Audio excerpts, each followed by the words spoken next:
Hello students, how are you all? I hope you all are fit and fine. I am Aarti Jain and I welcome you all to my YouTube channel. Now restart. Students, हमने class 10 science का chapter 2 acids bases and salts शुरू किया हुआ है, जिसमें हमने previous की videos में एसिड्स एंड बेसिस के ऑलमोस्ट सभी टॉपिक्स कवर कर लिए हैं. सॉल्ट्स अभी हमारा रह रहा है. आज के वीडियो सेशन में भी हम लोग एसिड्स एंड बेसिस का लास्ट टॉपिक कवर करेंगे और फिर अगले सेशन में हम लोग सॉल्ट्स को भी कंप्लीट कर लेंगे. ठीक है बच्चों, आई होप आपने प्रीवियस की मेरी वीडियोस अच्छे से देखी होंगी. ठीक है, जिसके अंदर हमने एसिड्स एंड बेसिस के डिफरेंसेस पढ़े थे, केमिकल प्रॉपर्टीज पढ़ी थी एसिड्स एंड बेसिस की, है ना. आई होप आप सब लोगों ने उसका अच्छे से रिवीजन भी करा होगा. जिन बच्चों ने मेरी वो वीडियोस नहीं देखी हैं, डिस्क्रिप्शन में आपको लिंक दिया जाएगा. प्लीज़ उन वीडियोस को ज़रूर देखिए और अगर आपको मेरी वीडियोस से कोई हेल्प मिलती है तो मेरे चैनल को लाइक, शेयर और सब्सक्राइब ज़रूर करें और बेल आइकन को भी प्रेस करना ना भूलें, ताकि आपको मेरी अपकमिंग वीडियोस की टाइमली नोटिफिकेशन मिलती रहे. ठीक है बच्चों, तो चलिए जल्दी से स्टार्ट करते हैं अपने एसिड्स, बेसिस एंड सॉल्ट्स की जर्नी को आज के topic strength of acids and bases के साथ. ठीक है बच्चों, तो हमने एसिड्स एंड बेसिस प्रीवियस वाली वीडियो में हमने ये देखा था कि जो स्ट्रॉन्ग एसिड्स होते हैं वो क्या होते हैं, जो कम्प्लीटली आयनाइज हो जाते हैं वाटर में, है ना. और वीक एसिड्स क्या होते हैं, जो पार्शियली आयनाइज होते हैं, है ना. तो हमने कई इंडिकेटर्स की हेल्प से हमें ये तो पता चल जाता है कि ये वाला सब्सटेंस हमारा एसिड है कि नहीं, बेस है कि नहीं, लेकिन हमें ये नहीं पता चलता कि ये एसिड जो है वो कितना स्ट्रॉन्ग है, यानी कि हमें उसकी स्ट्रेंथ के बारे में नहीं पता चलता इंडिकेटर से, है ना. तो उसके लिए हम लोग एक यूनिवर्सल इंडिकेटर पेपर का हेल्प लेते हैं. ठीक है, जिससे हमें एसिड्स एंड बेसिस की स्ट्रेंथ के बारे में भी बच्चों पता चल जाता है. ठीक है, तो सबसे पहले मैं आपको बताती हूँ कि डाइल्यूशन क्या होता है. डाइल्यूशन ये होता है कि जब हम एसिड्स और बेसिस में पानी डालते हैं, ठीक है, या हम कहें कि पानी के अंदर एसिड्स एंड बेसिस डालते हैं. क्योंकि अगर हम एसिड्स एंड बेसिस के अंदर पानी डालते हैं तो वो हार्मफुल होता है. मैंने आपको प्रीवियस वीडियो में बताया था, है ना. तो हम लोग क्या करते हैं, जब हम एसिड्स बेसिस के साथ पानी को मिक्स करते हैं तब हाइड्रोजन और हाइड्रोक्साइड आयंस का जो कंसंट्रेशन होती है वो क्या हो जाती है, डिक्रीज हो जाती है. ठीक है, हाइड्रोजन आयंस जो एसिड में होते हैं और हाइड्रोक्साइड आयन जो बेसिस में होते हैं उनकी कंसंट्रेशन क्या हो जाती है, कम हो जाती है. इसी प्रोसेस को हम लोग क्या कहते हैं बच्चों, डाइल्यूशन कहते हैं. ठीक है, और ये हाईली एक्सोथर्मिक रिएक्शन होता है. इसीलिए हम लोग पानी के अंदर ड्रॉप बाय ड्रॉप एसिड या फिर बेस डालते हैं. ठीक है, ताकि एकदम से अगर हम एसिड बेसिस के अंदर पानी डालेंगे तब क्या होगा, एकदम से स्प्लैश होगा तो बर्न्स हो सकते हैं, सिवियर बर्न्स हमारी बॉडी पे, हमारे फेस पे हो सकते हैं. ठीक है, ये मैंने आपको प्रीवियस वीडियो में करवाया था. आई थिंक अब आपको रिवाइज भी हो गया होगा वो, है ना. तो हम लोग आज पहली हेडिंग डालते हैं अपनी डाइल्यूशन. क्या होता है डाइल्यूशन? मिक्सिंग ऑफ एसिड्स और basis with water results in, क्या होता है जब पानी के साथ हम एसिड्स और बेसिस को मिक्स करते हैं, it results in decrease of hydrogen ions concentration in acids and hydroxide ion concentration in bases. ठीक है, पर यूनिट वॉल्यूम, यानी कि एक यूनिट वॉल्यूम में इनकी जो कंसंट्रेशन है वो कम हो जाती है. So this process is called dilution. इस प्रोसेस को हम लोग कहते हैं डाइल्यूशन. अगर माइंड मैप की तरह आप लिखना चाहें तो आप लिख सकते हैं कंसंट्रेटेड एसिड और बेस में हम लोग क्या करते हैं, वाटर डालते हैं. तो ये आपका पॉसिबल नहीं है क्योंकि ये हाईली एक्सोथर्मिक होता है. मैंने प्रीवियस वीडियो में भी बताया था, हाईली एक्सोथर्मिक होता है, गिव्स सिवियर बर्न्स. ठीक है, बहुत भयानक बर्न्स ये हमें दे सकता है, हमें जला सकता है। तो हम लोग क्या करते हैं, वाटर के अंदर drop by drop concentrated, concentrated मतलब जो प्योर फॉर्म होता है एसिड और बेस का, वो डालते हैं। ठीक है, जिसकी वजह से हमारे पास क्या आता है, डाइल्यूटेड एसिड और बेस आता है, जिसके अंदर हमारे इनकी जो आयंस की कंसंट्रेशन होती है वो कम होती है। आई थिंक आपको डाइल्यूशन क्लियर हो गया है। तो अब आप हेडिंग डालिए यूनिवर्सल इंडिकेटर। ठीक है, अब आप हेडिंग डालिए यूनिवर्सल इंडिकेटर, ताकि अब हम इनकी कंसंट्रेशन को देख सकें कि भाई कितनी स्ट्रेंथ है एसिड की या बेस की। ठीक है, तो यूनिवर्सल इंडिकेटर क्या होता है, यूनिवर्सल इंडिकेटर, इसके बारे में 2 पॉइंट्स हम लोग पढ़ेंगे। पहला पॉइंट तो ये है कि it is the mixture of several indicators, it is the mixture of several indicators. ठीक है, ये बहुत सारे इंडिकेटर्स का क्या है, मिक्सचर है। उसके बाद इसका दूसरा पॉइंट हम लोग ये पढ़ेंगे कि it shows change in colour, ये कलर में चेंज दिखाता है। It shows change in colours at different concentration of hydrogen ions, concentration of hydrogen ions in solution। ठीक है, ये हमारे पास, मान लीजिए ये हमारे पास क्या है, एक यूनिवर्सल इंडिकेटर पेपर है। ठीक है, ये हमारा यूनिवर्सल इंडिकेटर पेपर है जो किससे बना हुआ है, सेवरल इंडिकेटर्स के मिक्सचर से। फॉर एग्जांपल आप ले सकते हैं phenolphthalein, methyl orange, water, sodium hydroxide, ये सारे जितने भी आपके इंडिकेटर है सबके मिक्सचर से यूनिवर्सल इंडिकेटर पेपर बनाया हुआ है। इसकी जो रेंज होती है वो जीरो से लेकर कहाँ तक होती है, 14 तक होती है। कहाँ तक होती है बच्चों, 14 तक होती है। ठीक है, 14 तक इसकी रेंज होती है। ठीक है, तो जो ये स्केल है, ये जो स्केल आया है, इसे हम कहते हैं पीएच स्केल।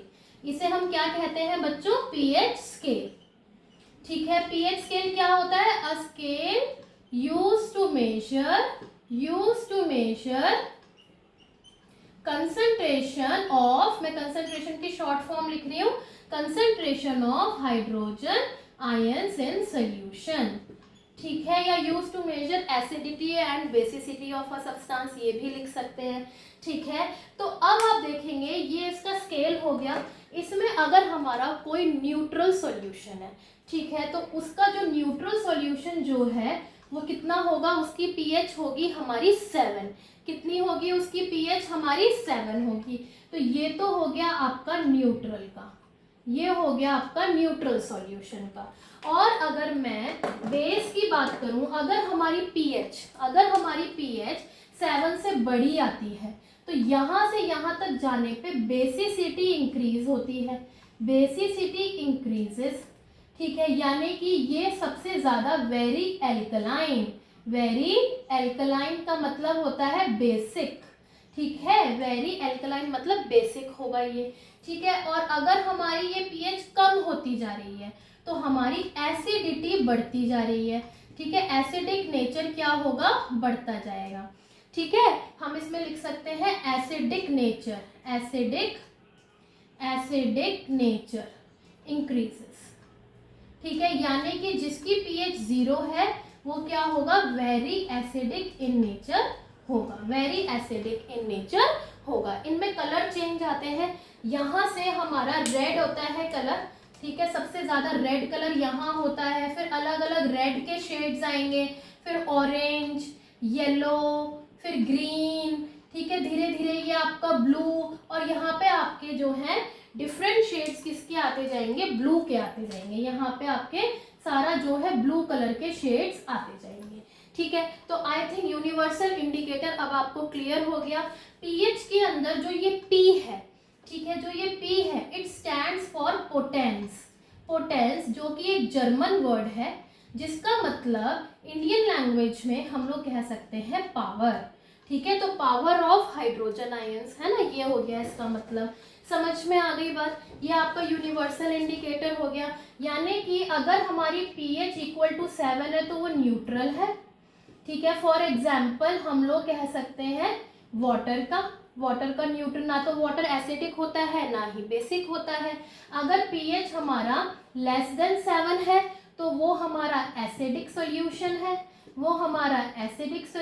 है, और अगर हमारा pH ग्रेटर देन 7 है तो वो हमारा बेसिक सॉल्यूशन है। ठीक है, इतनी चीज क्लियर हो गई। Universal indicator and acidic nature, basic nature and pH scale कैसे हम बता सकते हैं। जो मिनरल एसिड्स होते हैं, हाइड्रोक्लोरिक एसिड, सल्फ्यूरिक एसिड, वो आपके 0 to 3 pH के बीच में आएंगे, यानी कि ये होते हैं हमारे, अगर मैं इनको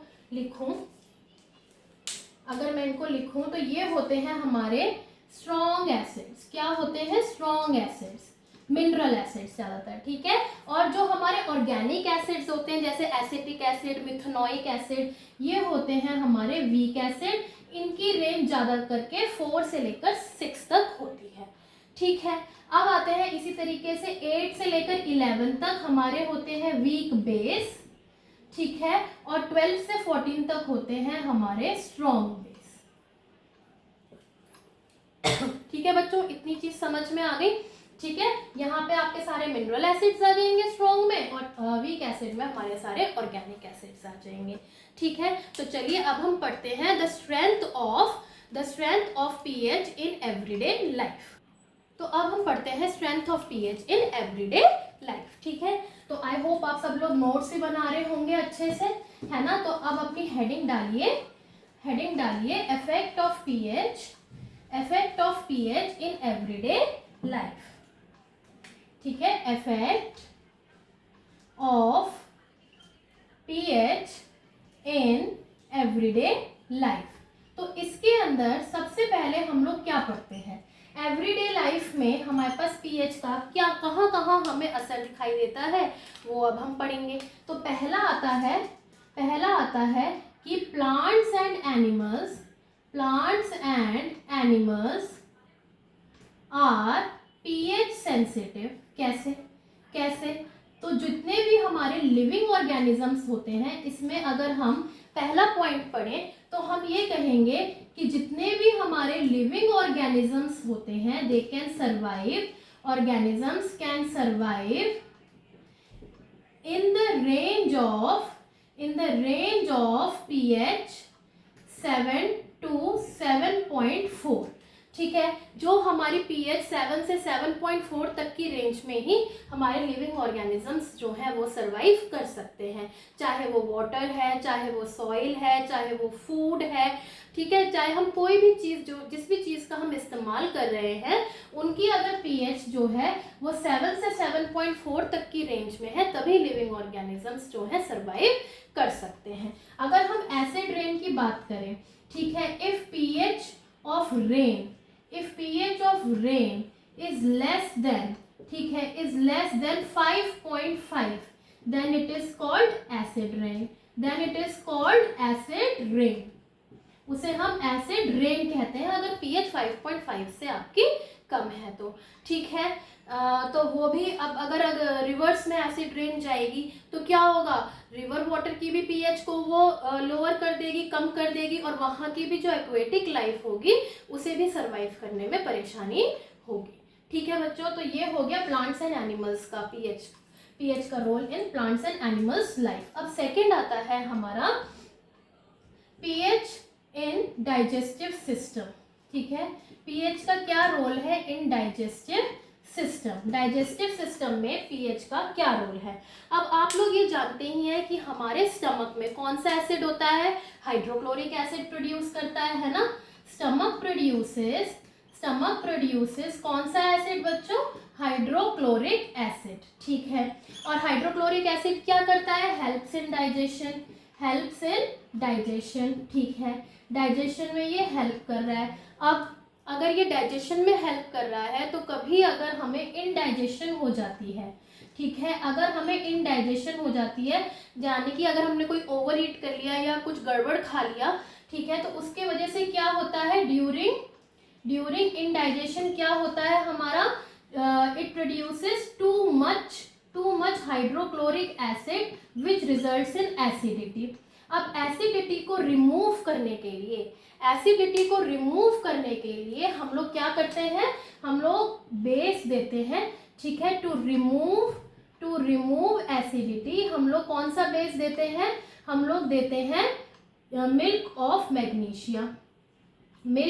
मैग्नीशिया, ठीक है, जिसका फॉर्मूला है MgOH का होल ट्वाइस यानी कि मैग्नीशियम हाइड्रोक्साइड।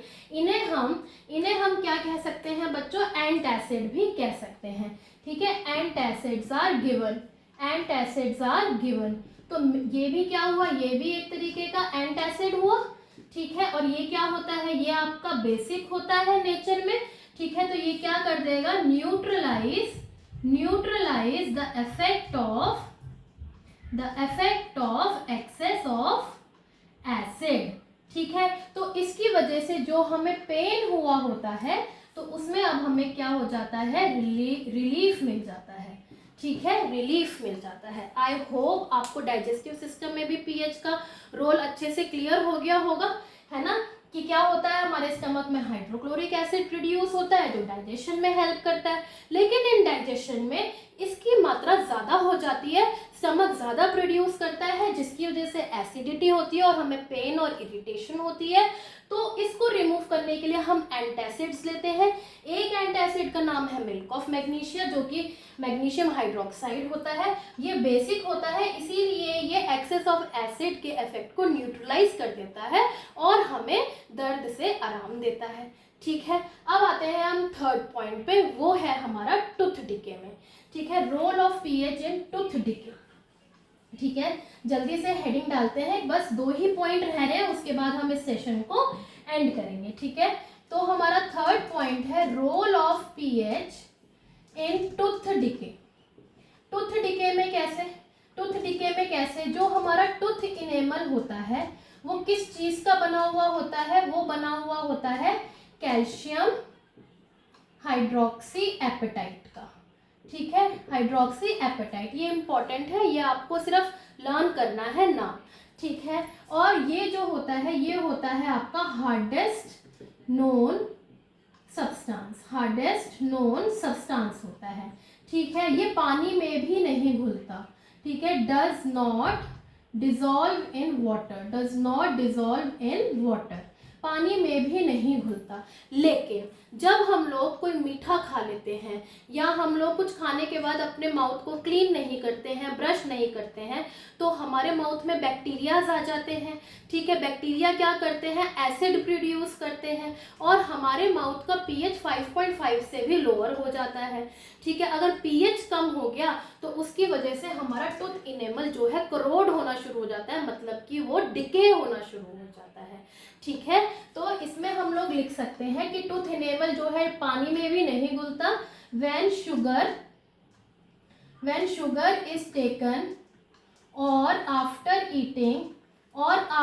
ईटिंग, है ना, if mouth is not cleaned, if mouth और टीथ आर नॉट क्लीन्ड, तो क्या होता है, bacteria produces acids in mouth, ठीक है। उसकी वजह से क्या हो जाता है, lowers the pH of mouth, ठीक है, बाय 5.5, ठीक है, जिसकी वजह से क्या हो जाता है आपका, करोड्स द टूथ इनेमल, ठीक है। टूथ इनेमल क्या हो जाता है, करोड हो जाता है, यानी कि डिके होना शुरू हो जाता है। अब इसको सही करने के लिए हम लोग क्या करते हैं, हम लोग करते हैं ब्रश, है ना। हम कौन से टूथपेस्ट का इस्तेमाल करते हैं, जो कि होता है बेसिक इन नेचर, ठीक है। तो रिड्यूसेस द एसिडिक इफेक्ट, ठीक है, ठीक है, ऑफ फूड इन माउथ, ठीक है, ठीक है, thereby preventing tooth decay. I hope इतना अब आपको क्लियर हो गया होगा टूथ डिके के बारे में, ठीक है। आपको क्या करना चाहिए, डेली सुबह शाम ब्रश करना चाहिए, ताकि वो क्या हो जाए, आपका बेसिक इन नेचर होता है और उससे आपका एसिडिक जो अंदर एसिड बना है उसको वो न्यूट्रलाइज करते हैं। अब हम आते हैं अपने लास्ट पॉइंट पे। ठीक है, लास्ट पॉइंट क्या है, role of pH in the plant growth. ठीक है, role of pH in plant growth. Plant की ग्रोथ में कैसे, जो हमारी सॉइल होती है, ठीक है, या फिर हम कह सकते हैं सॉइल की पीएच। तो सिंपल सी बात है कि सॉइल शुड हैव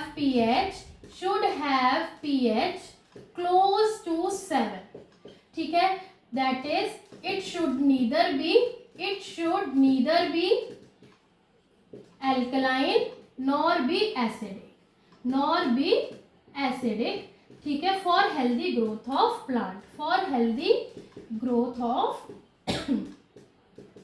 प्लांट। तो सॉइल की जो पीएच है वो हमारी 7 के क्लोज होनी चाहिए, ताकि वो न्यूट्रल रहे। वो ही हेल्दी सॉइल है हमारे प्लांट की ग्रोथ के लिए। ठीक है बच्चों, तो दिस कंप्लीट्स योर चैप्टर नहीं, टॉपिक। ठीक है, अभी हमारे सॉल्ट्स रह रहे हैं। ठीक है, मिलते हैं आपसे अगली वीडियो में जिसमें हम सॉल्ट्स के बारे में पढ़ेंगे। ठीक है, तब तक आप इसको अच्छे से रिवाइज करके आइएगा। फिर भी कोई डाउट आता है मुझे कमेंट सेक्शन में ज़रूर बताइएगा। ठीक है, तब तक के लिए खुश रहिए, स्वस्थ रहिए, मस्त रहिए और पढ़ते रहिए। Bye bye students.